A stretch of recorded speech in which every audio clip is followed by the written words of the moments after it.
ഒരിടത്തൊരിടത്ത് ഈ കഥയെല്ലാം അങ്ങനെ തുടങ്ങണമെന്ന് എവിടെയോ എഴുതി വെച്ചിട്ടുണ്ടോ? ഒരു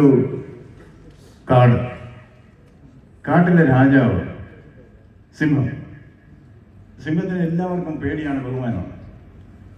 അപ്പൊ സിംഹത്തിന്റെ മകൻ ലയൺ പ്രിൻസ് അവൻ ഓർത്തു, എന്നെ ആരും ബഹുമാനിക്കുന്നില്ല, ഞാൻ എന്താ ഇപ്പം ചെയ്യാം? അവനൊരു പരിപാടി കണ്ടുപിടിച്ചു. അവനൊരു മാൻ ഓഫ് ഐഡിയാസ് ആയിരുന്നു ഇവിടെ കാട്ടിൽ. അവന് കിട്ടിയ ഒരു ഐഡിയ, രാവിലെ അച്ഛൻ ഇറങ്ങുന്നതിന് മുമ്പ് അവന് കാട്ടിലൂടെയൊക്കെ ഒരു നടത്തം, കാണുന്ന മൃഗങ്ങളെയൊക്കെ വരട്ടെ. ആദ്യം ഒരു മാൻപേടയെ കണ്ടു. മാൻപേടയോട് ചോദിച്ചു, ആരാണ് കാട്ടിലെ രാജാവ്? മാൻപേട പേടിച്ച് പറിച്ചു പറഞ്ഞു, തിരുമേനി, അങ്ങാണ് ഈ കാട്ടിലെ രാജാവ്. അത് കഴിഞ്ഞൊരു കാട്ടുപോത്ത് വന്നു. കാട്ടുപോത്തിനോട് ചോദിച്ചു, ആരാണ് കാട്ടിലെ രാജാവ്?